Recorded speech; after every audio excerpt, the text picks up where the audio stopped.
이거 녹음되면은 유튜브에 좀 하나 올려주세요. 다운로드 받아야 돼. 아, 이게 다 나오게 해야 되는 거 아니에요? 이거? 형님도 나와야 되는데. 아, 이게 막 카메라가 안 들어가니까 이게. 아, 그래서 형제님만 이 나오고. 저만 나오면 서운할 텐데. 아니, 거기. 형제님 난안 나오죠.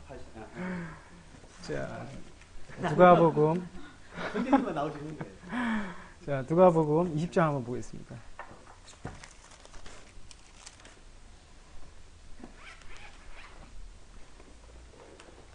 누가복음 20장 9절부터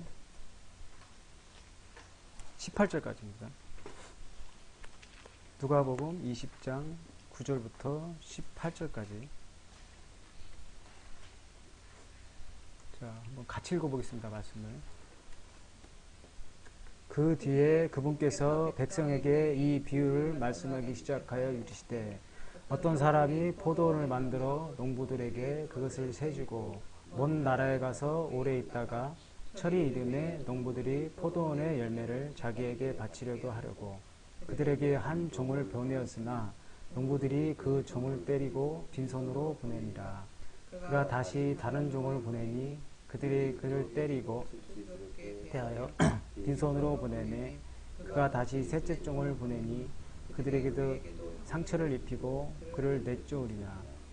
이에 포도원 주인이 이르되 어찌할까 내가 내 사랑하는 아들을 보내리니 혹시 그들이 그를 보면 그를 공경하리라 하였으나 농부들이 그를 보고는 자기들끼리 따져보며 이르되 이 사람은 상속자니 오라 우리가 그를 죽이고 그 상속재산을 우리 것으로 만들자 하고 이에 그가 포도원 밖으로 내던지고 죽이니라.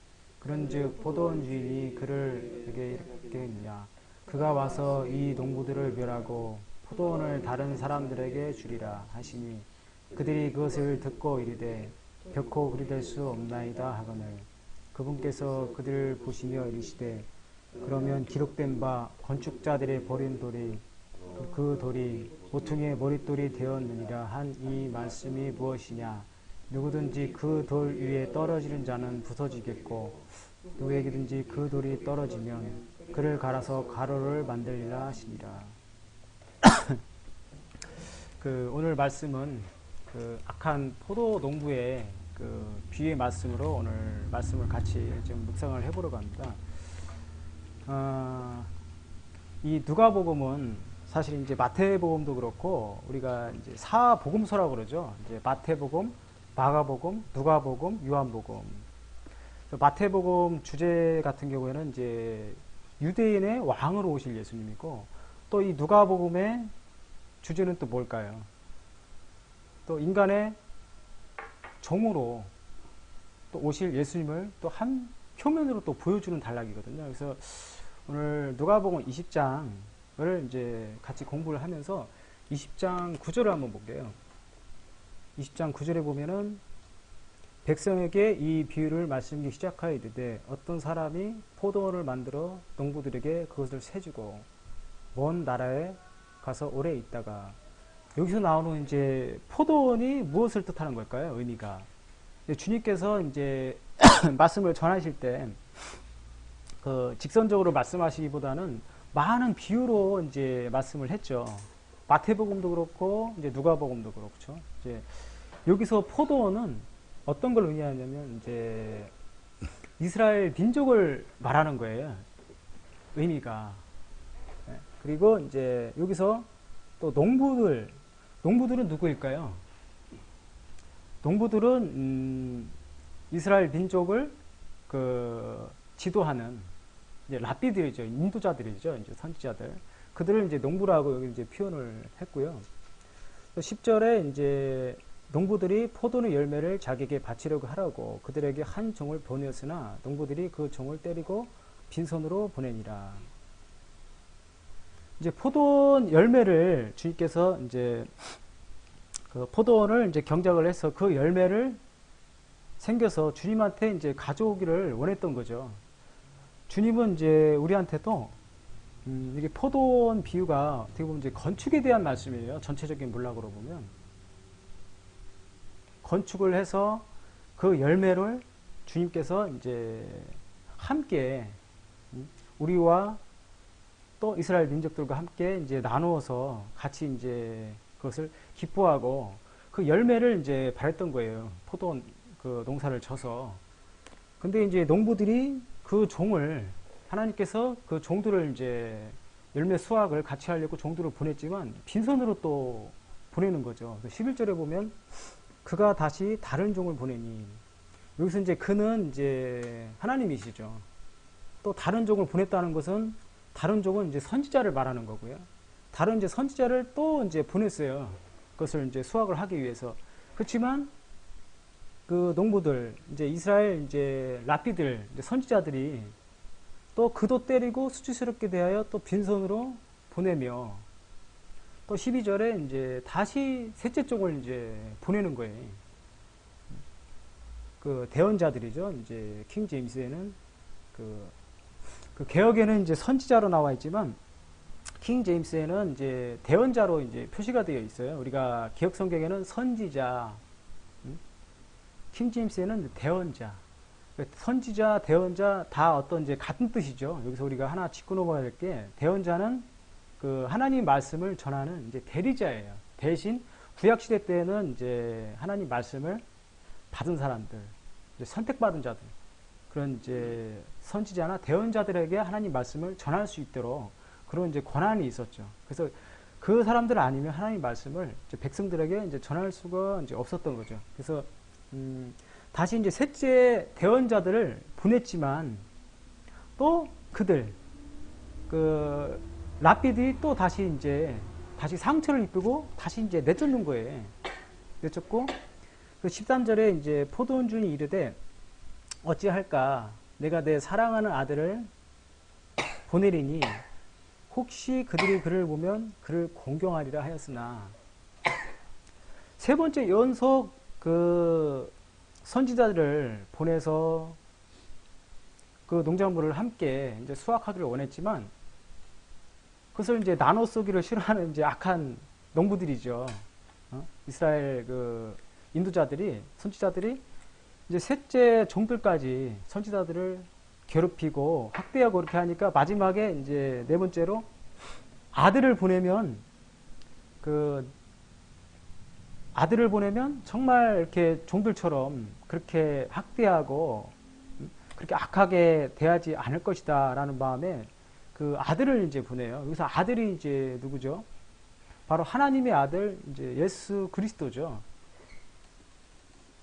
13절에 내 사랑하는 아들을 보내리니 그를 보면 그를 공경하리라 하였으나 14절에 보면은 농부들이 그를 보고는 자기들끼리 따져보며 이르되 이 사람은 상속자니 오라 우리가 그를 죽이고 그를 상속재산을 우리 것으로 만들자 하고 그러니까 이제 아들을 보내니까 이제 상속자잖아요. 상속자니까 상속자를 다 이제 물려받는단 말이에요. 우리 것이 못 되니까 다 물려받고 하니까 자기네들끼리 이제 모략을 한 거예요. 모략을 해서 저 아들을 저걸 어찌할까? 우리 것을 다 뺏기게 생겼다. 우리의 농작물을 우리가 열심히 해서 포도 농작을 했는데 가꾸고 그것들을 우리가 이제 저 아들한테 주인의 아들한테 다 뺏기게 생겼으니 저 아들을 죽이자 해서 이제 14절에 보면은 이제 우리가 그를 죽이고 그를 상속재산을 우리 것으로 만들자. 15절에 이에 그를 포도원 밖으로 내던지고 죽였느니라. 그런즉 포도원 주인이 그를 어떻게 하겠느냐. 우리가 이제 여기 악한 포도 농부의 비유지만 이게 누구를 지금 말씀하는 거냐면 그 세 번째까지 그 종들을 주님께서 계속 보냈던 거예요. 예전 이제 우리 그 구약 시대 때에도 회개시키기 위해서 선지자를 보내면 그 선지자를 죽이고 학대하고 핍박하고 또 예수 그리스도가 이 땅에 오시기 전까지 계속 인간들이 악한 행실과 또 주님의 그 호세에서 보면은 호세에서나 이제 하박국에도 한번 보세요. 그러면 이제 주제가 뭐냐면은 그 구약 시대 때 계속 이제 그 선지자들 하박국이나 이제 그런 선지자들을 통해서 주님한테 다시 돌아오게끔 계속 이제 말씀으로 훈련을 시키고 또 회개를 시키고 그렇게 했지만 결국 돌아가지를 않아요. 돌아가지 않고 또 거기서 이제 징계를 받죠. 징계를 받고 거기서 이제 하나님께서 여기서도 마찬가지예요. 이제 네 번째 아들을 예수 그리스도가 이 땅에 이제 와서 그런 악함과 그런 것들을 깨닫게 하시고 다시 이제 우리를 회개시키기 위해서 이스라엘 민족의 인간의 모습으로 주님께서 이제 오셨죠. 그렇게 오셨지만 어떻게 했어요? 이스라엘 민족들이 그 랍비라고 하는 그 선지자들이 주님을 십자가에 못 박혀 돌아가시게 했죠. 그냥 돌아가시게 한 것뿐만 아니라 주님을 핍박하고 주님을 그냥 발로 그냥 차듯 굉장히 이제 큰 핍박을 하면서 주님을 결국은 이제 그렇게 해서 죽이는 거죠. 15절에 포도원 주인이 그들 어떻게 하겠느냐. 아들을 죽였기 때문에 아버지로서 이제 포도원 주인이 화가 안 나겠어요. 16절에 보면 이 농부들을 멸하고 포도원을 다른 사람에게 주리라. 15절에 어떻게 하겠느냐. 아들까지 죽였는데 그들은 이제 이 아들을 죽인 사람들이죠. 그것을 듣고 이르되 결코 그릴 수 없나이다. 그러니까 자기네 양심들도 그걸 아는 거예요. 우리가 상속자의 그 아들을 죽였기 때문에 또 우리가 17절을 한번 볼게요. 그분께서 그들을 보시며 이르시되 그러면 기록된 바 건축자들의 버린 돌 바로 그 돌이 모퉁이의 머릿돌이 되었느니라 한 이 말씀이 무엇이냐. 예수 그리스도께서 이 포도원의 이 비유도 그 하나님께서 우리를 이제 창조하시고 우주 만물을 창세기 보면 다 창조를 했죠. 일곱째 날에 쉬시고 6일 동안 그 모든 이제 우주 만물을 창조하시고 마지막에 우리 이제 사람을 창조를 하시고 또 여기 이제 포도나무의 비유에서도 이 포도원을 하나님께서 만들어서 만든 목적이 뭘까요? 그 열매를 얻기 위함이죠. 포도원을 만든 목적은 그 열매를 얻어서 하나님 혼자 나누는 것보다 함께 같이 기뻐하고 같이 나눠 먹기를 원했던 거예요. 그렇지만 악한 이제 이 농부들이 잠시 이제 농부들한테 맡긴 거죠. 먼 타지를 가서 맡긴 건데 그것을 잊어버리고 자기네들 것으로 착각을 한 거예요. 농부들이. 그게 누굴까요? 지금 이스라엘 그 민족들이죠. 하나님이 잠깐 청지기로서 잠깐 맡긴 것을 자기네들이 그것을 잊어버리고 그것을 자기네 멋대로 자기네 악한 그런 마음으로 다 셋째 총까지 다 그 때리고 쫓아내고 마지막에 안 되니까 이제 예수 그리스도를 하나님께서 보내셨죠. 근데 그 아들까지도 때리고 욕하고 한 것이 아니라 죽였다는 거예요. 그러니까 종들보다 더 악하게 하나님의 아들 예수 그리스도를 이 땅에 오셨을 때 십자가에 못 박혀서 죽게 만들었다는 거죠. 그래서 그것을 이제 이 비유를 통해서 포도나무의 비유를 통해서 이제 말씀을 하는 거고 이제 후반절에 보면 이제 건축에 대해서 이제 본격적으로 나와요. 우리가 이제 집을 지으려고 해도 이제 먼저 설계를 하고 그 다음에 이제 건축을 해야죠. 순수가 있죠. 그래서 건축을 하기 위해서 그 제일 이제 중요한 게 뭘까 우리가 생각을 해볼 때 맨 바닥에 이제 처음에 반석이 굉장히 중요한 걸 저도 이제 알게 됐어요. 이번에 제가 작년에 이제 집을 하나 좀 시골에 가서 좀 지을까 한번 했었죠. 그래서 이제 건축이 어떻게 돌아가나 공부를 좀 해보니까 맨 바닥에 우선은 이제 탄탄하게 다지더라고요. 집을. 땅을 다지고 그 위에 이제 반석 같은 그 돌로 지금 이제 시멘트로 하지만 시멘트로 이제 바닥을 다 이렇게 이제 다져서 그렇게 하지만 그것이 다져지지 않으면 바닥이 집을 지을 수가 없대요. 그냥 우리가 뭐 땅을 사서 땅 위에다가 그냥 바로 집을 짓는 것이 아니라 바닥을 먼저 탄탄하게 다지고서 건축을 해야 건축이 되듯이 그러니까 주님이 이제 우리가 신약에서도 그렇고 구약에서도 그렇고 구약의 이제 시편에도 그렇고 주님이 반석으로 많이 표현이 되어 있으세요. 반석. 그러니까 반석이라 하면은 이제 돌이죠. 단단한, 깨지지 않는 단단한 그런 반석이 있어야 결국 이제 바닥을 탄탄하게 잡고 건축을 해 나갈 수가 있는 거예요. 그래서 이제 그 후반절에 그 17절에 보시면은 건축자들의 버린 돌이 바로 그 돌, 모퉁이의 머릿돌이 되었느니라. 그 건축을 하기 위해서 이제 많은 돌들이 이제 필요하고 소비가 되죠. 그 중에서 그 기둥돌이 또 필요해요. 모퉁이에. 기둥돌이 있어야 또 기둥을 또 받치고 또 건축을 해 나가는데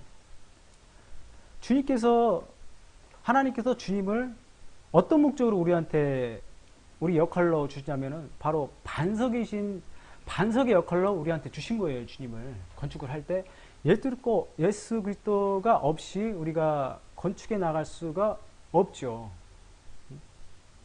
없이 그냥 단순하게 우리가 건축을 하면은 건축이 안 돼요. 설사 건축이 되었다 해도 그 집이 곧 허물어져 버려요. 그래서 예수 그리스도가 이 땅에 오신 목적은 사실 이제 우리가 구원을 받고 우리 몸을 건축해 나가는데 주님이 없으면 우리가 건축이 안 된다는 거예요. 그래서 이제 그것을 이제 고린도전서 이따가 말씀을 찾아보겠지만 그게 몸의 건축이라고 그러거든요. 우리가 몸의 건축을 위해서는 예수 그리스도를 믿고 우리 안에 성령님께서 우리 안에 들어오실 때 반석이신 주님이 우리 안에 우리 마음에 이제 들어오시면 우리가 새로운 건축을 해 나갈 수가 있는 거예요.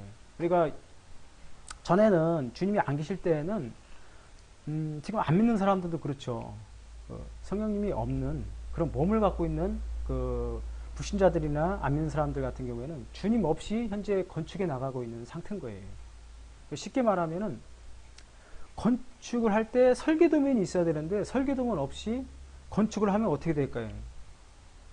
그냥 이렇게도 짓고 저렇게도 짓고 그러다가 바람이 불고 태풍이 불면 그 집이 허물어져 버린다는 거죠.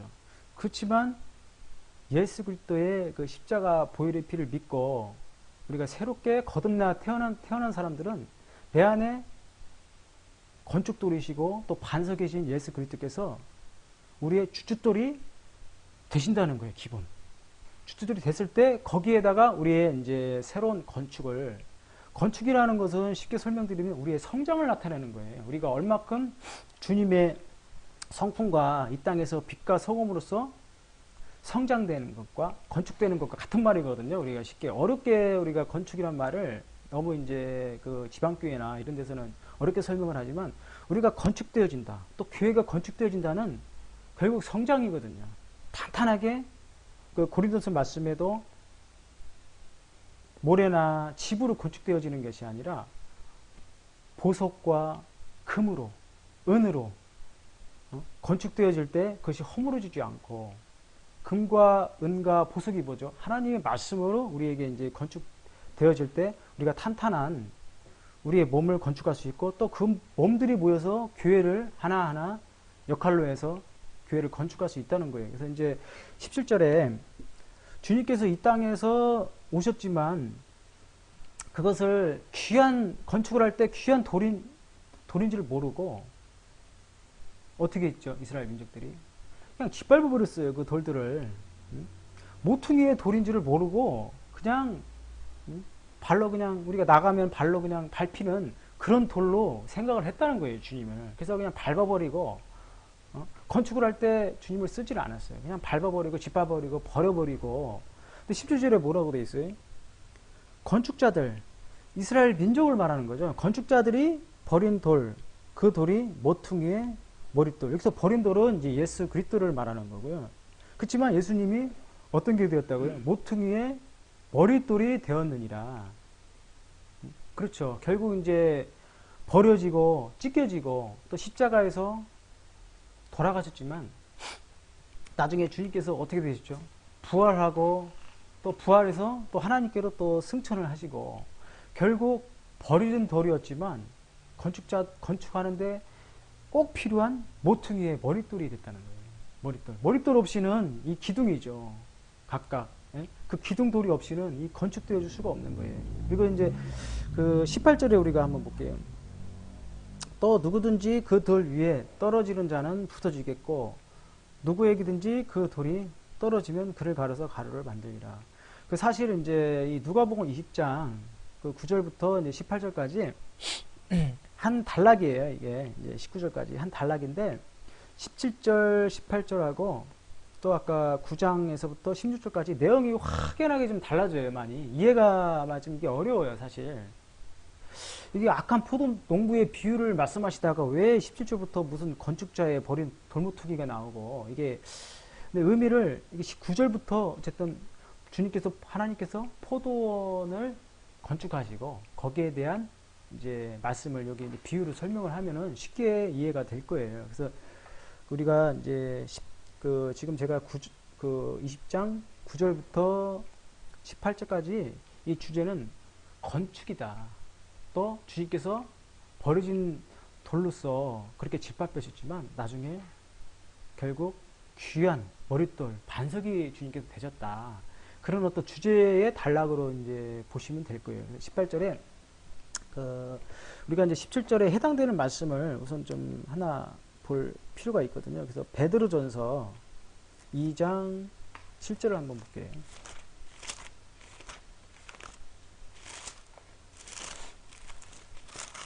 베드로전서 2장 7절.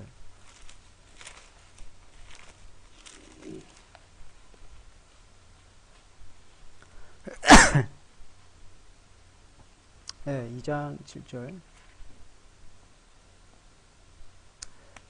그러므로 그분께서 믿는 너희에게는 보배로우시나 불순종하는 자들에게는 건축자들이 거부한 그 돌이 되셨느니라.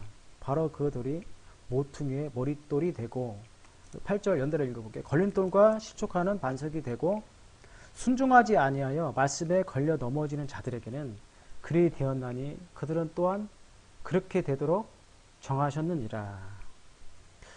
그 7절에 보면 이제 불순종하는 자들에게는 그 건축자들이 거부한 그들이 그 건축을 하는데 주님을 거부를 한 거예요. 반석이신 못 알아본 거죠.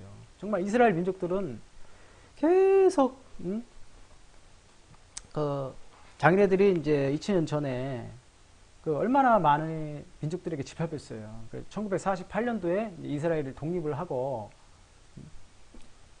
그때까지 독립하기 전까지 얼마나 수천 년 동안을 2000년 동안을 떠돌면서 유랑하면서 또 무시당하면서 그렇게 살았기 때문에 또 그 전에 예수 그리스도가 오시기 전부터 이제 이사야서에도 이제 그 예수님에 대한 예언이 나와 있지만 자기네 민족들을 이제 구원하실 그 구세주를 계속 이제 기다리고 있었던 거죠. 주님이 이미 십자가에서 승천을 하신 상태지만 그것을 믿질 않고 유대교 사람들은 지금도 기다리고 있어요. 정말 아직도 그때 오신 2000년 전에 오신 주님이 반석이시고 이 모퉁이의 돌이신 주님을 못 알아보고 지금도 계속 와달라고 그 통곡이 계속 울고 지금도 계속 기다리고 있는 거예요. 그렇지만 믿는 우리들한테는 주님은 그 모퉁이의 돌이고 반석이신 귀한 분이시죠. 안 믿는 사람한테는 그냥 질밟히는 돌일 뿐이에요. 주님은. 그래서 이제 다시 이제 거기로 돌아가면은 누가복음 20장으로 다시 이제 들어가겠습니다.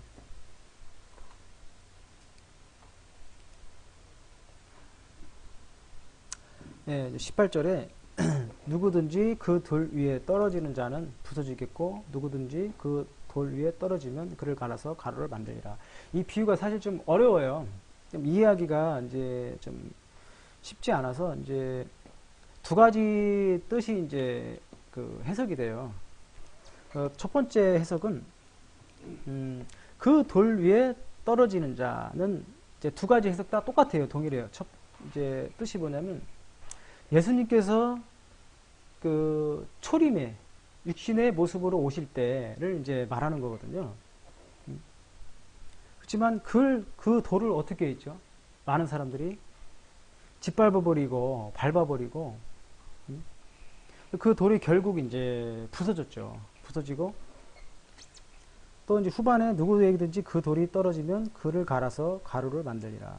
이 후반의 해석은 이제 여기서 이제 두 가지가 있어요. 첫 번째는 이제 초림에 오신 예수님을 말하는 거죠. 육신의 모습으로 오신 예수님은 똑같고, 여기에 이제 후반에 두 가지 해석이 있는데, 첫 번째로 이제 해석은 예수님께서 다시 이제 재림하시는 이제 예수님을 나타내시는 거예요. 재림하셔서 다시 이제 영광스러운 모습으로 오셔서 예수 그리스도를 믿지 않는 많은 사람들을 이제 주님 앞에 이제 가루로 되어지는, 주님 앞에 이제 결국 가루가 되겠죠. 안 믿는 사람들은. 그런 해석이 있고, 또 하나는 이제 또 한 가지 해석은 예수 그리스도를 믿음으로 인해서 자기 자신의 자아를 깨트리고 다시 예수님을 믿는 그런 이제 해석 두 가지가 있거든요. 그래서 이제 그 두 가지 다 우리가 의미적으로 해석이 되는 거예요. 그래서 우리가 이제 누가복음 그리고 에베소서를 또 한번 볼게요. 에베소서 3장을 이제 보충으로 한번 보겠습니다.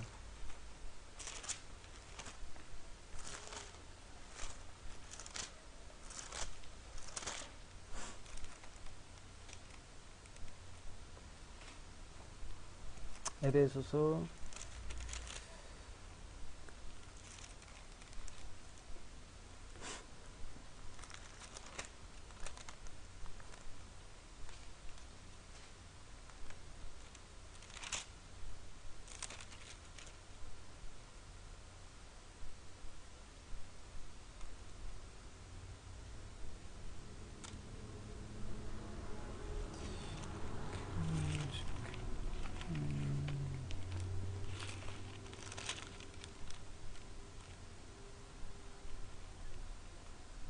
'에베소서가 아니라 고린도전서 3장이네요.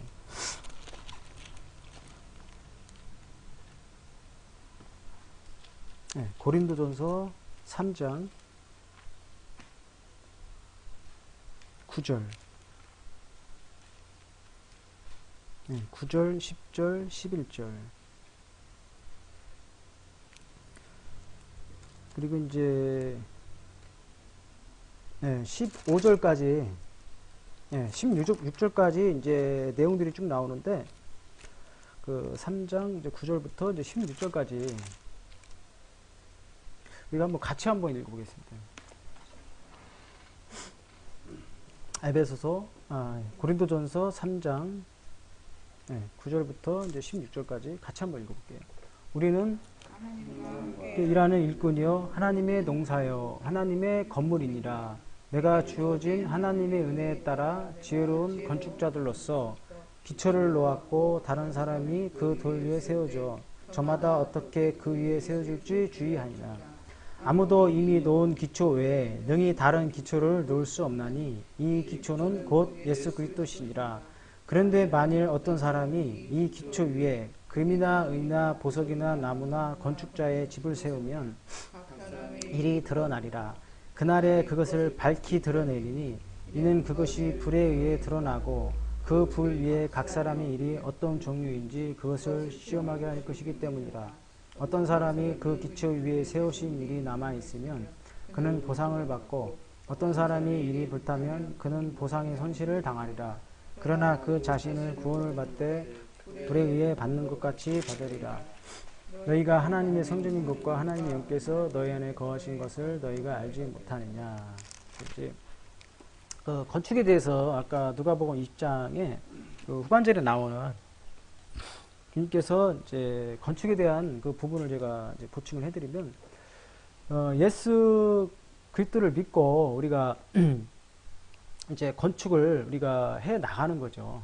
아까 초반부에 제가 설명을 드렸지만, 우리가 예수 그리스도의 그 보혈의 피를, 우리가 죄인인 걸 알고 보혈의 피를 믿었을 때 우리가 거듭나고 이제 구원을 받는 거죠. 새로운 인생을 이제 사는 거죠. 이제 두 번째, 첫 번째는 이제 어머니 뱃속에 우리가 물에서 이제 자라고 물에서 태어났죠. 두 번째, 이제 우리가 주님의 보혈의 피를 믿고 우리가 죄인인 걸 알고 보혈의 피를 믿고 있을 때 다시 이제 두 번째 인생을 사는 거예요. 거듭나고. 우리가 이제 거듭 태어났으면 우리가 이제 새로운 우리의 그 몸과 혼과 마음과 영이 이제 새로워졌는데 어떻게 우리가 주님의 형상을 닮아서 어떻게 건축을 해 나가야 되나 우리가 생각해 볼 문제예요. 심각하게. 아까 누가복음 20장에도 포도나무의 비유도 악한 포도나무의 농부의 비유도 이제 큰 주제로 말하면 이제 건축적인 건축에 대한 우리의 성장과 건축과 또 예수 그리스도를 알아보지 못하는 그런 불신자들 안 믿는 사람들의 어떤 이제 비유지만 우리가 결국 이제 건축에 대한 비유기 때문에 오늘 이 부분을 좀 짚고 넘어가야 되거든요. 그 구절에 보면 이제 우리는 하나님과 함께 일하는 일꾼이요. 너희는 하나님의 농사요, 하나님의 건물이냐. 이 부분은 이제 우리가 구원을 받고 이제 하나님 반석이신 예수 그리스도께서 우리 안에 이제 주춧돌이 되시는 거예요. 우리가 건축을 하기 위해서 그 우리는 이제 하나님과 함께 일하는 이제 일꾼이라는 표현이 나와 있어요. 그래서 엄청난 표현이죠. 함께 일하는 일꾼이고 너희는 하나님의 농사요. 우리가 함께 일하는 일꾼이기도 하지만 또한 하나님의 농사래요. 그 주인이신 하나님. 우리는 또 일꾼이기도 하고 또 농사. 또 하나님의 건물이기도 하다는 거예요. 하나님의 건물이고 또 농사면 그 건축물이 올바로 만들어지고 건축이 되어야 되고 농사면 또 수확물이 있어야죠. 열매가 잘 맺혀져서 그 농부와 그 주인을 기쁘게 해야 돼요. 그래야 이 농부도 기쁘고 또 그 주인도 기쁜 거죠. 그런 부분을 이제 말하는 거고 10절에 보면 이제 하나님의 은혜에 따라 내가 지혜로운 건축자로서 기초를 놓았고 굉장히 중요한 말씀이에요. 하나님의 은혜에 따라 내가 지혜로운 건축자로서 기초를 놓았다. 이 말씀이 어떤 뜻이겠어요? 그 기초가 누구겠어요? 바로 은혜로 이 땅에 오신 예수 그리스도죠. 그 예수 그리스도를 우리가 십자가에 피 흘리시고 살과 피를 모두 쏟으신 그 예수님을 믿었을 때 우리가 건축자로서 기초를 놓았다는 거예요. 우리 마음에, 우리 몸에 기초를 놓았다는 거죠.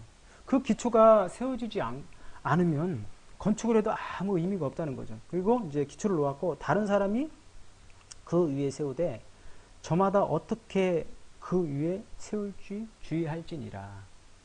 내 안에 믿을 때 이제 성령님을 우리 안에 선물로 주시겠다 약속을 하셨죠. 그래서 이제 사도행전 2장에 보면 그 성령님께서 이제 처음 임하시고 또 지금 이 시대까지 믿을 때 성령님께서 우리에게 선물로 오셔서 우리 안에 이제 반석이 되셔서 우리도 지금 각자 건축을 해 나가고 있는 거예요. 근데 우리가 건축을 저도 그렇고 내가 어떻게 건축을 해 나가야 되나 고민을 많이 해야 돼요. 조금 할 문제가 아니고 내가 어떻게 지금 건축을 해 나가고 있고 또 주인이 볼 때 어떤 열매를 맺고 있고 어떻게 내가 건축해 나가고 있을까? 우리의 삶에서 깊이 있게 생각을 해보셔야 돼요. 내가 어떻게 건축이 되어서 어떻게 내 삶에 성장이 되고 있나? 우리가 곧 예수 그리스도를 만나면 회개 보고를 해야 돼요. 우리가 만나면 우리가 어떻게 우리가 주님이 주신 건축을 할 때 그 재료가 필요하죠. 그 재료가 또 뭘까요? 재료는 우리 주님이 우리한테 다 이미 주셨어요. 재료가 뭐냐면 우리의 가지고 있는 재능과 은사예요. 그게 바로 어떤 형제나 어떤 자매나 각각 달라요. 가지고 있는 은사가 뭐 교사로서 은사가 있는 사람들도 있고 또 잘 섬기는 은사를 가지고 있는 분들도 있고 또 베풀고 또 나누는 은사를 가지고 있는 분도 있겠죠. 또 목자로서 잘 감독하고 또 장로로서 어떤 역할을 하는 또 그런 형제님도 있겠죠. 또 잘 섬기는 또 그런 자매님도 있겠죠. 그런 재료를 가지고 우리 몸을 지금 건축해 나가고 있는 거예요. 예수 그리스도를 기초로 삼아서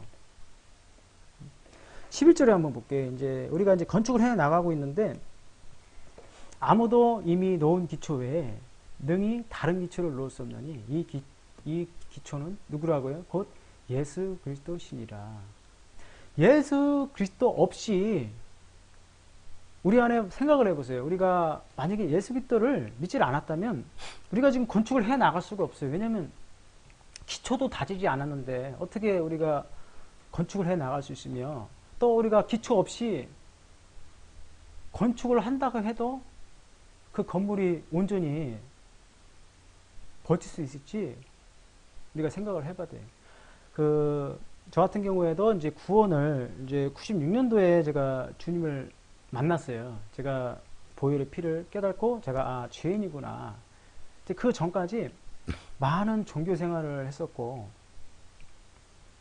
또 이제 대순진리회, 불교 여러 가지 이제 종교 생활을 하면서 거기에 이제 심취도 했었고, 그래서 내가 가지고 있는 내 어떤 자아나 그런 것들을 깨트리기 위해서 스스로 엄청난 노력을 했던 사람이, 왜 내가 이게 안 될까? 지구로 따지면은 내 몸을 좀 올바르게 좀 건축하고 성장해 나갈 수 있게끔 많은 노력이 있었지만, 또 금방 실패하고 또 금방 실패하고, 또 거기서 또 어떤 후회도 되고, 내가 어떤 도덕적으로 열심히 노력을 해서 내가 그래도 좀 인정받는 사람이 되려고 많은 그런 노력을 해서 내가 이런 사람이 되어야겠다, 이런 사람으로서 내가 건축을 해야 되겠다, 많은 노력을 했지만 번번이 이제 우리가 실패를 할 수밖에 없죠. 그래서 저도 이제 그런 실패를 통해서 지금 와서 생각을 해보면, 기초 건축할 때 기초가 없었기 때문에 내가 많은 실패를 했었고, 또 기초가 있는 사람들도 실패를 해요. 건축을 하다 보면 성장이 안 되죠. 조금씩 되고, 그렇지만 반석이 진 그리스도가 있기 때문에 언젠가는 달라지고, 내가 예수 그리스도를 믿기 10년 전, 5년 전, 또 다른 내가 발견되는 거예요. 내가 이런 부분은 바뀌었구나. 주님 안에서. 또 도덕적으로 노력하는 율법적인 것을 얘기하는 게 아니에요. 내가 주님을 믿고 우리의 선한 양심이 하나님을 향해 쫓아간다고 그랬거든요. 우리의 선한 양심이 주님이 원하시는 것을 우리가 쫓아가면서 주님이 원하시는 건축자로서 주님이 모퉁이에 돌이 되었다고 했죠. 우리도 마찬가지로 모퉁이에 돌이 되기를 원하시는 거예요. 꼭 필요한, 건축을 할 때 꼭 필요한 사람. 그게 누굴까요? 지금 주님께서 우리한테 원하시는 것은 이 세상에 빛과 소금으로서 살아가는 것을 지금도 주님께서 원하고 계세요.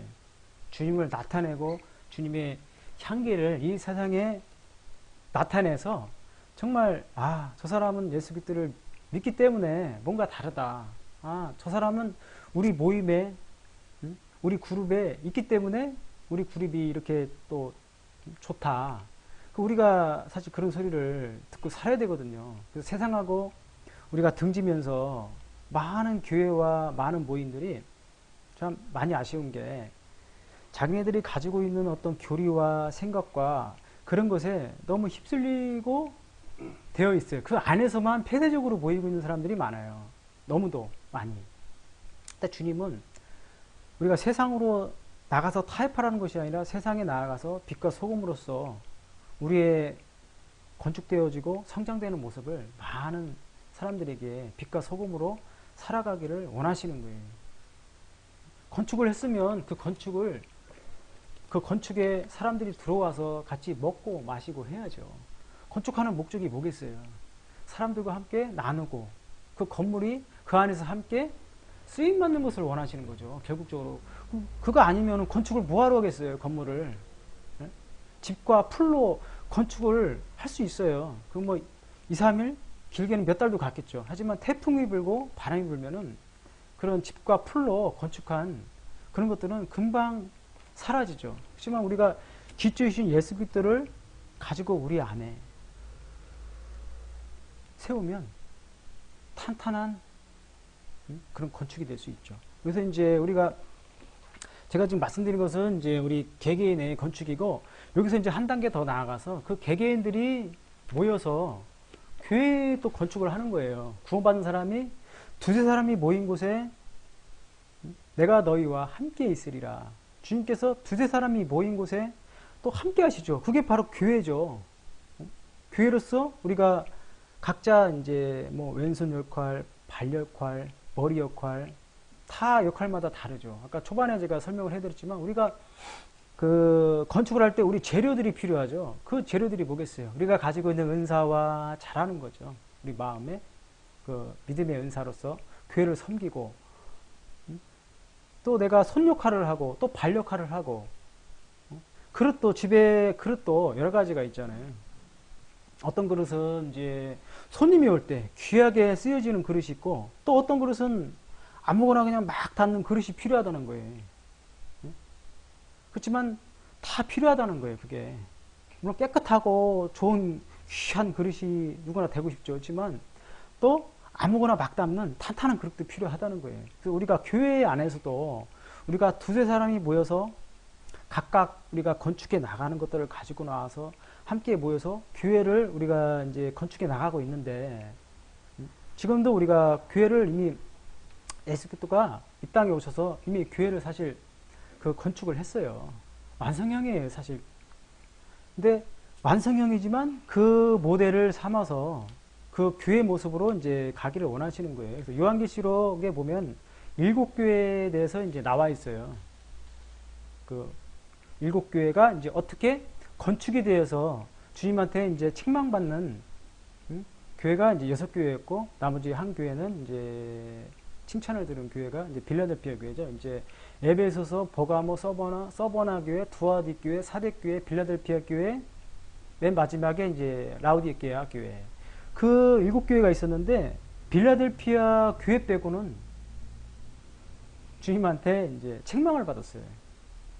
결국 우리 주님은 우리 각각을 다 1차적으로 건축을 해 나가세요. 우리의 어떤 안 좋은 성품과 안 좋은 것들을 주님의 그 보혈의 피로 계속 지금 이미 이제 구원을 받았지만 또 우리의 정욕과 우리의 육신을 갖고 있기 때문에 그런 것들을 주님의 십자가 안에서 계속 우리가 없애버리고 건축해 나가고 있는 거예요.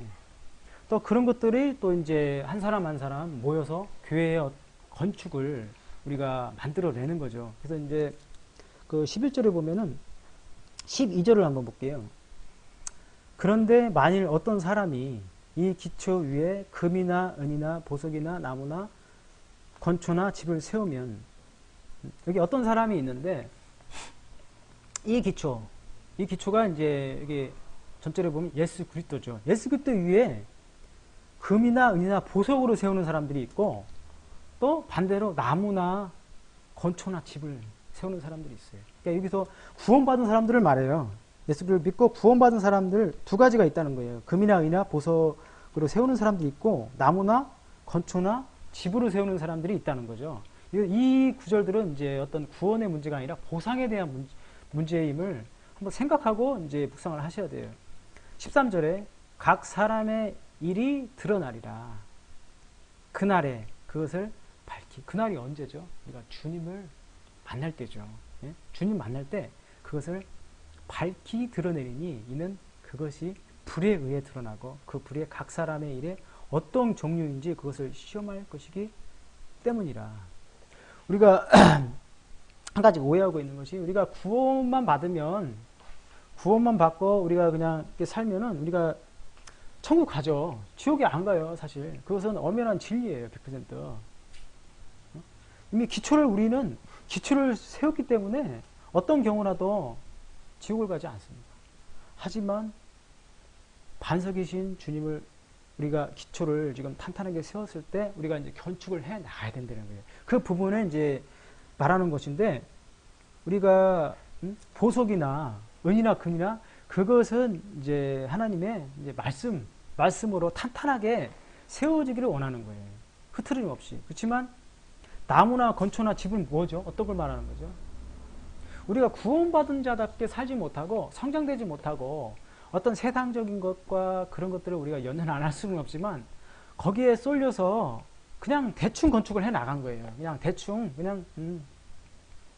나의 뭐 구원 받았으니까 일부러 그렇게 사는 사람들은 없죠. 하지만 뭐 세상 일에 쫓기고 직장 일에 쫓기고 이것저것 쫓기고 하다 보면 우리가 하나님의 말씀을 등한히하게 되죠. 하나님 말씀만이 여기 나오는 이제 금과 보석과 은이죠. 그 말씀을 우리가 탄탄하게 깨어 있으면서 건축을 해 나가지 못하고 늘 우리가 그렇게 살지 못하고 세상에 묶여 세상의 걱정과 염려로 묶여 살다 보면은 우리가 건축을 할 때 건초나 나무나 집 오래 못 가잖아요. 이런 것들은 오래 못 가기 때문에 얼마 못 가겠죠. 건축을 해도. 그래서 이제 이런 부분을 주님께서 이제 우리가 주님 만날 때 시험을 한다는 거예요. 그래서 13절에 보면 그 불이 각 사람의 일이 어떤 종류인지 그것을 시험할 것이기 때문이라.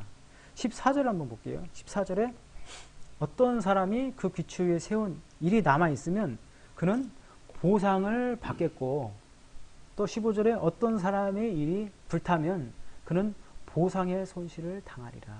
보상이 없어진다는 거죠. 우리가 구원을 받고 또 건축하는 거에 대한 많은 생각과 우리가 신경을 써야 돼요. 내가 지금 현재 어떤 모습으로 건축해 나가고 있고 또 이 건축된 이 돌들이 모여서 교회가 되는데 이 교회에 내가 어떻게 지금 건축하는데 먼저 내 자신을 건축을 하고 또 각각의 건축물들이 모여서 교회를 건축을 하는 거예요. 그렇죠? 다리 역할, 발 역할. 우리 몸이 머리부터 발끝까지 하나도 빠지면 우리가 불편함을 느껴요. 뭐 발이 할 수 있는 게 따로 있고 손이 할 수 있는 게 따로 있죠. 머리가 할 수 있는 것이 따로 있고 하물며 우리가 눈꺼풀 있죠. 눈꺼풀도 없으면 얼마나 불편해요. 당장 우리가 먼지나 이물질이 들어왔을 때 이 차단을 해주잖아요. 눈꺼풀이. 그런 하나하나의 세세적인 역할이 모였을 때 온전하고 바로 세워지는 교회가 된다는 거예요. 우리 또 몸이 되어지고 그거를 이제 말하는 거거든요. 그래서 탄탄하게 하나님 말씀, 보석과 금과 은으로 세운 그 건축물들은 보상을 받는데요. 그렇지만 15절에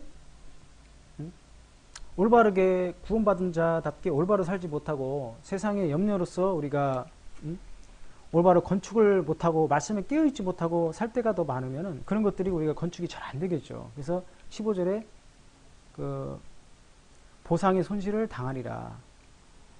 그리고 이제 후반절에 보면 그러나 자신은 구원을 받되 불에 의해 받는 것이 같으리라. 이제 불같은 구원이라고도 이제 말하는데 우리가 구원은 받았지만 반석해진 예수 그리스도만 남는 거예요. 사실 건축물 하나도 없고. 생각을 해보세요. 우리가 죽은 후에 바로 주님을 만나죠.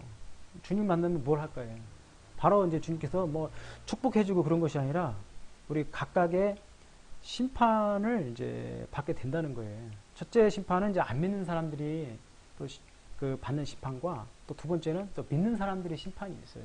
그것은 이제 구원하고는 상관없이 우리가 어떻게 주님을 믿고 이 땅에 어떻게 우리가 살아왔나 그 심판을 주님 앞에 이제 믿는 자들의 심판을 받게 되는데 거기서 우리가 어떻게 우리의 몸과 우리 교회와 우리의 몸의 건축과 교회 건축을 어떻게 내가 해왔는가를 그런 심판을 받는데 그것이 보상의 심판이거든요. 그것이 구원의 심판이 아니고요. 절대로 보상의 심판을 거기서 받고 맨 마지막에 이제 구원을 받되 불에 의한 받는 것이기 그러니까 불같은 구원을 우리가 구원만 남고 주님만 남는다면 얼마나 우리가 주님 앞에 또 형제자매들 앞에 부끄럽겠어요. 저는 이제 이 말씀을 좀 묵상을 해보면서 이게 남 얘기가 아니라 내 얘기구나. 내가 오늘 내일 앞으로 주님을 만날 때까지 모든 시기가 주님을 만날 때가 얼마 남지를 않았죠. 얼마 남지를 않았는데 내가 어떻게 지금 살아가고 있고 주님을 만날 때 어떤 회개보고를 우리가 지금 하고 살아야 되나 거기에 대한 이제 생각해보는 마음으로 이 말씀들을 오늘 생각을 해보았습니다. 일단 네. 아 이거 참 준비가 별로 안 돼가지고 갑자기 네. 아,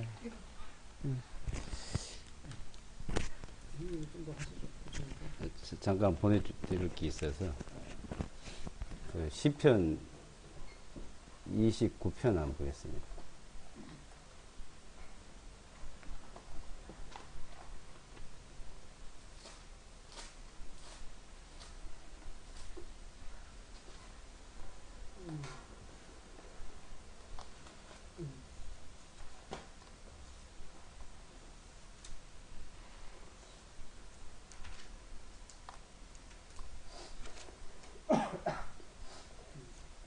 시편 29편 제가 읽어드릴게요. 오 너희 강한 자들아 주님께 돌리라. 영광과 능력을 주님께 돌릴지어다. 주님의 이름에 합당한 영광을 그분께 돌리고 거룩함의 아름다움으로 주님께 경배 드릴지어다. 네, 우선 시간이 지금 없으니까 여기까지 두 줄만 읽었어요. 아까 여기 이제 2절을 보시면 주님의 이름에 합당한 영광을 그분께 돌리고 거룩함의 아름다움으로 주님께 경배를 드릴지어다 그랬죠. 우리가 하나님께 그 경배를 드리는 생활입니다. 하나님께. 그러니까 예배 드린다, 뭐 이게 그런 말을 많이 하죠. 예배 드리러 가자, 뭐 예배를 드린다. 대다수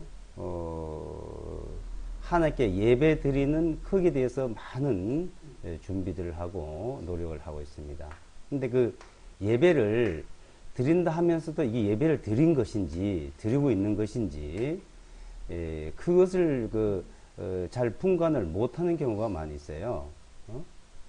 실제 일요일마다 뭐 수요일마다 교회당에 가서 예배를 드리고 있습니다. 근데 그럼 그 예배를 정말 드렸는데 하나님 그 예배를 받으셨냐 이거죠.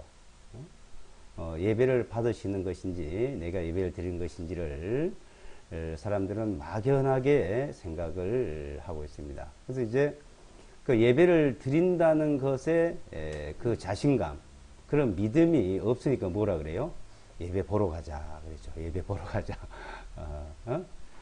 대다수 예배를 보러 간다는 얘기를 많이 합니다. 그래서 교회당에 예배 보러 간다고 얘기를 하고 있는데 그 예배를 만약에 우리가 보고 있다면은 드린 것하고는 아무 상관이 없죠.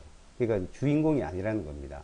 그러니까 예배를 드린 자는 주인공이 되고 예배를 보는 자는 나그네, 객이 되는 겁니다. 근데 우리가 하나님 앞에 자 예배를 실제 드린 자가 되느냐, 보는 자가 되느냐, 주인공이 되느냐, 나그네가 되느냐 하는 것을 분명히 우리는 그것을 알아야 될 필요가 있다고 합니다. 그래서 시편 기자도 예배를 드리자 이거예요. 경배를 드리자는 겁니다. 그래서 경배 드린다, 예배 드린다, 제사 드린다, 이렇게 얘기를 많이 하고 있습니다. 그래서 주님께서 요한복음에 보게 되면은 신령과 진정을 예배하라 그랬죠.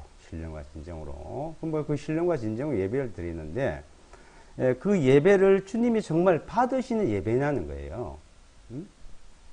근데 그것을 우리가 주님이 예배를 받으시면은 주님이 영광을 받으시는 거고 또 그 예배를 받으시는 자체가 우리의 기도를 들어주시는 겁니다.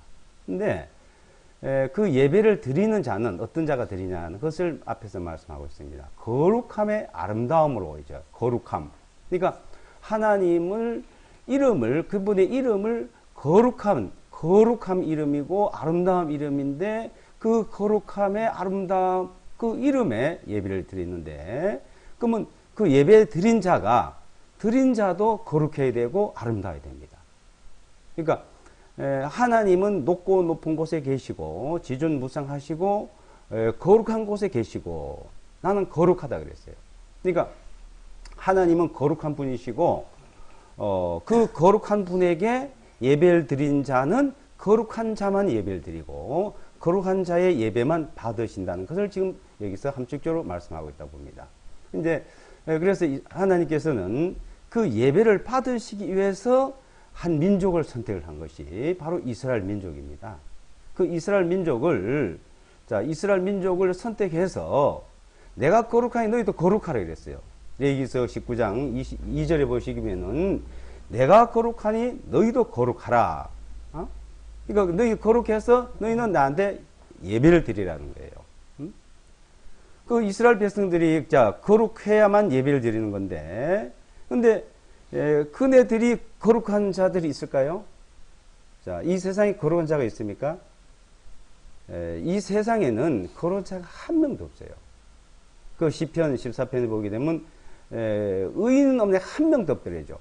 세상에 하나님을 찾고 어렵게 사는 자가 있는가 살펴보니까 한 명도 없더라. 그리고 로마서 3장에도 의인은 없느냐 하나도 없으며 죄를 깨닫는 자 없고 하늘을 찾는 자도 없다 그랬죠. 또 전도서 7장 20절에 보게 되면 선을 행하면서 죄를 짓지 않은 자가 있는가? 아무도 없다 그랬습니다. 그러면 하나님 앞에 선을 행하는 자, 의로운 자, 거룩한 자가 예배를 드리는데, 자, 선한 자가 없으니까 어떤 자? 악한 자죠. 자, 악한 자. 그 악한 자 죄인이요. 그 죄인이니까 어때요? 의롭지를 못해요. 그걸 뭐 부정하다 그러죠. 그러니까 이 세상에는 선한 자보다는 악한 자가 많고, 의로운 자보다는 전부 다 죄인이고, 거룩한 자보다는 다 부정하다. 그러니까 이게 하늘 앞에 죄인이냐, 의인이냐, 악한 자나 선한 자냐, 부정한 자냐, 거룩한 자냐 이 문제죠. 그러니까 이스라엘 백성들이 전부 다 부정하다 이거예요. 그러니까 부정한 자들을 하나님은 거룩하게 하시는 그 일을 하셨다 그래서 22장에 보게 되면 레위기서 내가 너희를 거룩하게 하는 하나님이래요. 내가 너희를 거룩하게 하는. 그래서 하나님이 거룩하게 하기 위해서 그 백성들에게 안식일부터 시작해서 절기로 통해서 그 모든 일정을 정해가지고 하나님이 그 지키게 만드셨습니다. 그 다음에 모든 먹고 마시고 하는 것을 하나님이 일일이 다 가르쳐 주셨어요. 그러니까 이렇게 하면 너희는 거룩하다는 거예요. 그렇게 하면 거룩하다 그랬는데 사도행전 13장에 보게 되면 모세의 율법으로 의롭다함을 받지 못한다 그랬어요. 자, 그 모세가 가르친 걸 가지고 또 너희가 의롭다함을 받지 못하는 그 모든 일에 이제 예수와 그리스도 이름을 너희가 믿음으로 거룩하게 되는 것이라는 것을 우리에게 가르쳐 주고 있습니다. 그래서 베드로전서 1장에 보게 되면 내가 거룩한 너희는 거룩하라 그랬죠. 기록된 바. 그러니까 구약에도 이스라엘 백성들 보고 거룩하라 그랬고 신약에 와서 거룩하라 그랬어요. 내가 그러니까 거룩하라 이거예요. 거룩하라. 자, 거룩하라 그랬는데 근데 그 거룩하게 하는 사람이 없으니까 내가 너희를 거룩하게 한다는 거죠. 그래서 이제 히브리서 10장 20절에 보게 되면 하나님께서는 너희를 내가 거룩하게 하는 하나님이다. 내가 너희를 거룩하게 하기 위해서 내가 십자가에서 피를 흘리는 거예요. 그래서 거룩하게 하기 위해서, 자, 우리를 거룩하게 하기 위해서 주님께서는 십자가에서 달렸다고 히브리서 10장을 한번 보겠어요. 히브리서 10장을 보시면 자, 히브리서 내용은 전체 그 내용이죠.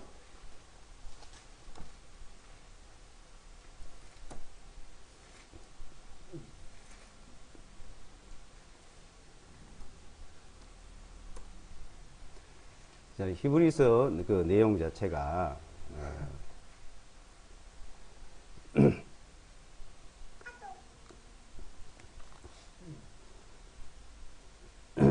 10장 10절을 보시고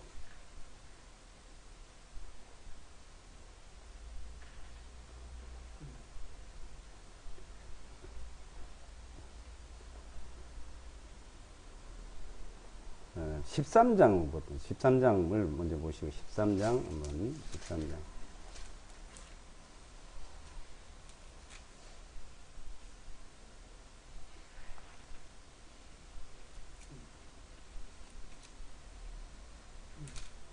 13장 11절 12절요.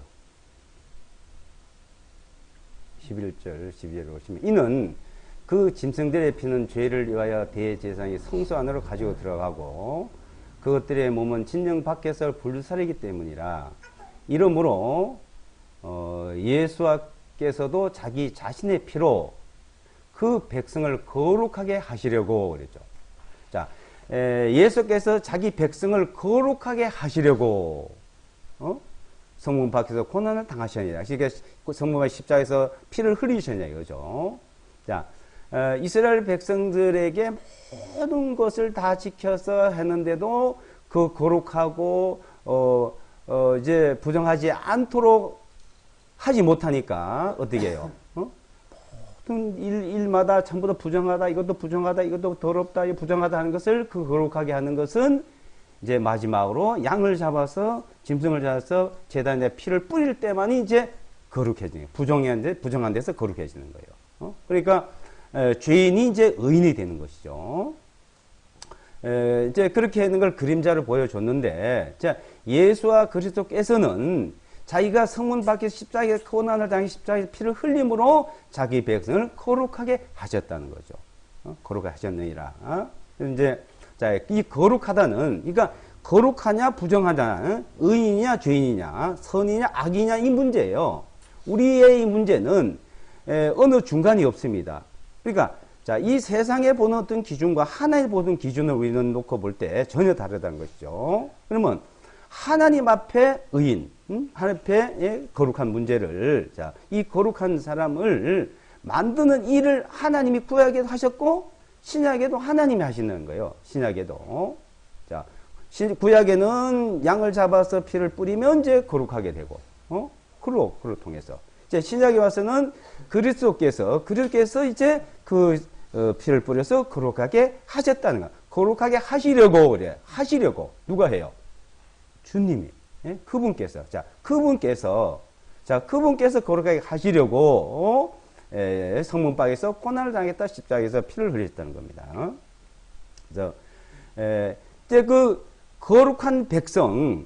자, 그래서 고린도전서, 1장을 보시면, 고린도전서 1장에, 고린도전서 1장.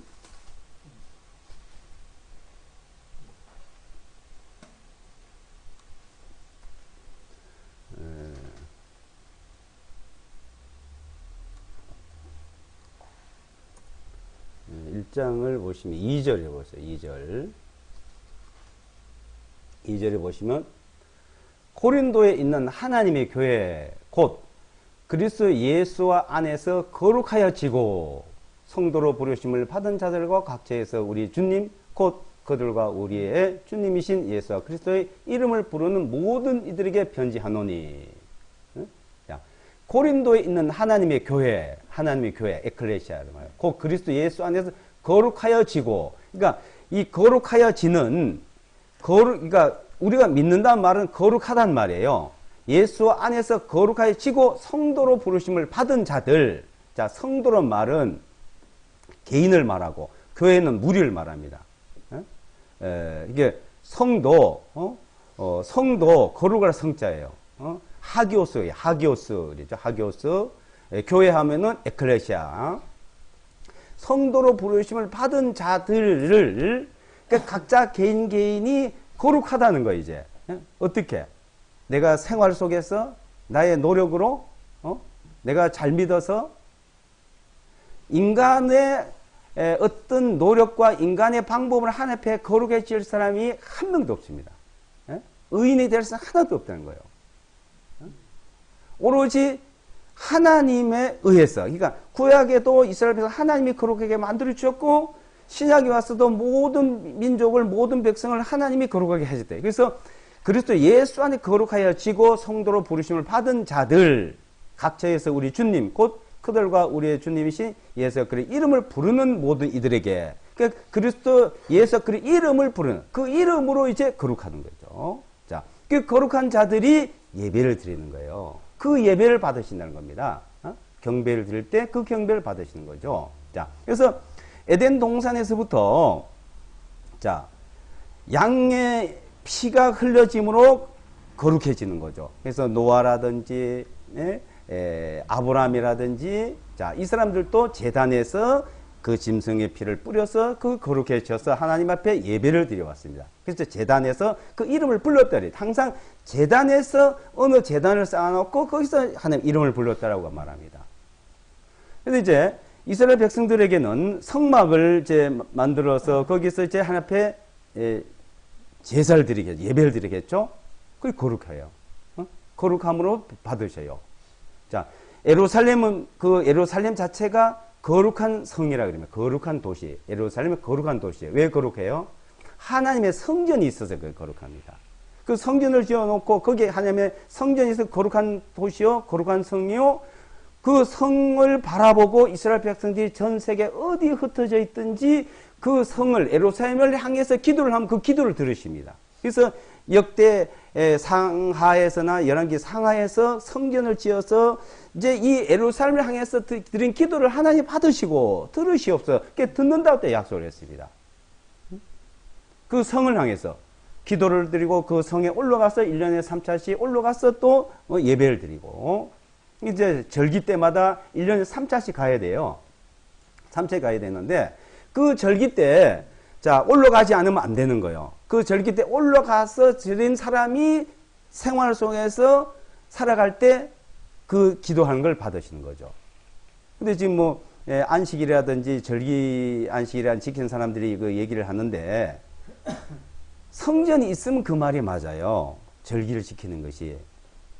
절기를 지키려면은 그 예루살렘 성에 가야 되고 성전이 있는데 가야 됩니다. 성전도 없고 그 지금 올라가도 또 올라갈 소용이 없어요. 그럼 어떻게 할까요? 지금 우리 시대에는 어떻게 하냐? 그걸 지금 신약 성경에서 가르쳐 주고 있죠. 구약에서 그 내용이 있어요.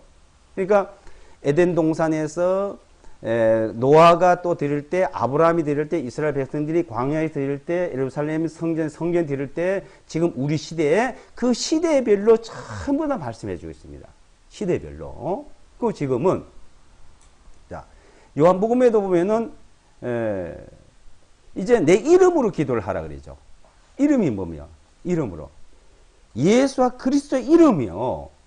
자, 그 이름으로 기도를 하면은 주님이 받으셔요. 예루살렘을 향해서 기도하는 게 아니에요, 지금요. 절기를 지켜드리는 게 아니고, 이제 그 이름으로, 예수와 그리스도 이름의 자체가 거룩이에요. 그분이 거룩이에요. 자, 그 거룩한 분이 내 마음에 오셨어요. 그 성령께 오신 거예요. 그분이 오셔서 이제 그 이름으로, 거룩한 이름으로 기도를 드리면 그 기도를 들으시고 예배를 받으신다는 겁니다.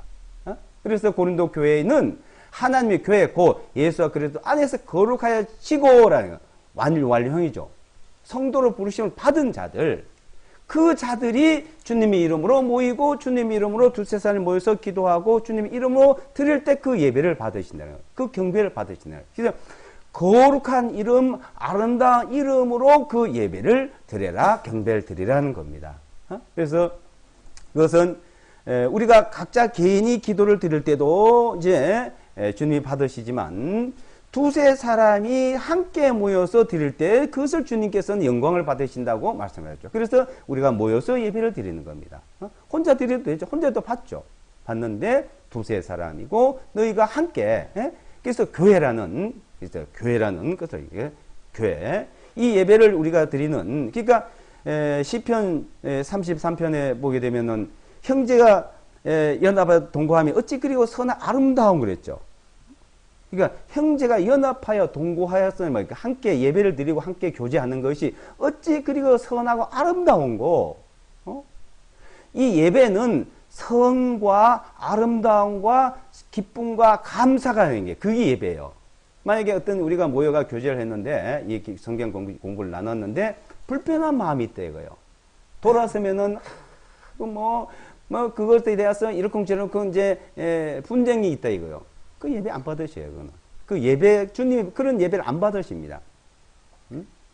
주님 앞에 드리는 예배, 주님이 듣는 그 기도는 이제 정말 아름다움, 기도, 아름다운 말, 그 감사한 말이 이제 주님 앞에 드려진다는 거죠. 그래서 이 예배가 무엇인지를 우리가 이걸 알아야 됩니다.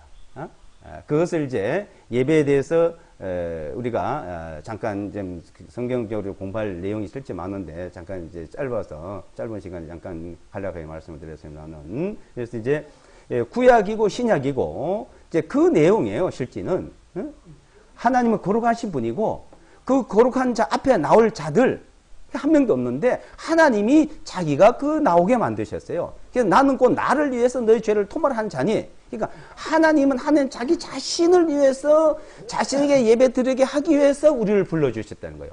그리고 그분이 얼마나 완벽해 하실까요?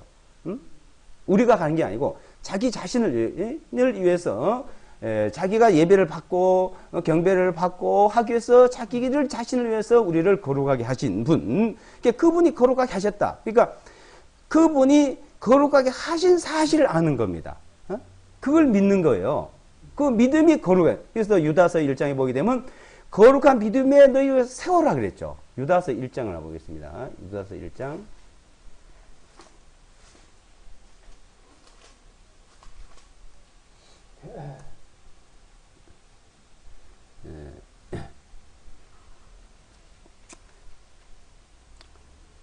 20절을 보시면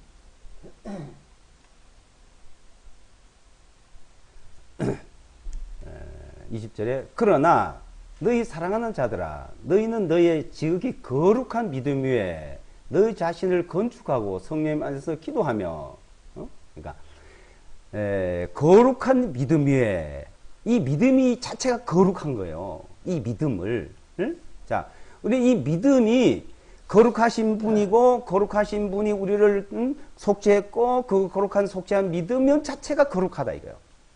그래서 그분이 거룩하게 하신 자 그 하나님은 우리를 거룩하라 내가 너희들 거룩하니 너희도 거룩하라고 하셨지만은 거룩하게 하는 사람이 한 명도 없어요. 자신을 거룩하게 할 수 있어요. 하나님 기준에 하나님 앞에 거룩하게 한 사람이 한 명도 없으니까 하나님이 거룩하게 하셨다는 겁니다. 그게 거룩한 믿음을 갖는 거예요. 이 거룩한 믿음 위에 너희 자신을 건축하고 성령님 안에서 기도하며 하나님의 사랑 안에서 너희 자신들을 지켜 영원한 생명 이르기까지 우리 주 예수 그리스도의 긍휼을 기다리라. 그래서 영원히 그 생명에 들어가고 영원한 생명 안에서 그걸 기다리는 겁니다. 그래서 우리의 그 예배, 우리가 드리는 예배는 거룩한 믿음에서 거룩한 그 기도로 거룩한 손을 들어서 기도할 때 그걸 들으시고 예배를 받으신다고 했습니다. 그래서 이 예배 드리는 것이 굉장히 중요한 부분인데 그 예배를 주님이 어떻게 하면 받으실까 하는 것을 우리 성경적으로 이제 하나하나 배울 내용이 많다 봅니다. 그래서 이 성경에 그 여러 군데 구약 신약에 보게 되면은 전체 그 얘기예요. 에베소 1장 4절에도 창세 전에 벌써 그 준비를 해놨고 우리를 거룩하게 하시도록 했다고 이제 거룩하게 하기 위해서 창세전 예배했다. 그 내용입니다. 기도하고 마치겠습니다. 나중에 자세히 한번 우리가 이때 배우도록 하고요. 우리 저기 손영진 그냥 기도 드릴까요? 기도드리겠습니다. 거룩하신 아버지 하나님 감사합니다. 하나님은 거룩하시고 영원하시고 지존무상하신 하나님, 그 거룩하신 하나님께서 하나님과 함께 하실 자들을 부르시고 그 불렀지만 한 명도 하나님 앞에 한 사람도 하나님 앞에 나갈 사람이 없었습니다. 그렇지만 하나님은 우리를 거룩하게 하셔서 하나님 앞에 불러주시고 구원해 주심을 감사합니다. 이제 거룩하게 하신 분과 거룩하게 함을 입은 자들이 하나라고 말씀하셨습니다. 이제 우리가 하나님 앞에 거룩함을 입어서 하나가 되고 하나님 앞에 나갈 수 있도록 인도해 주심을 감사드립니다. 이제 하나님 앞에 늘 감사와 찬송을 드리고 또한 예배를 드릴 수 있는 귀한 은혜를 베풀어 주심을 감사합니다. 이 한 시간 우리에게 주신 말씀을 통해서 더욱 굳건한 믿음 위에서 거룩한 믿음 위에서 우리가 살아갈 수 있도록 인도하여 주시옵소서. 우리 주 예수와 그리스도 이름으로 기도드리옵나이다. 아멘.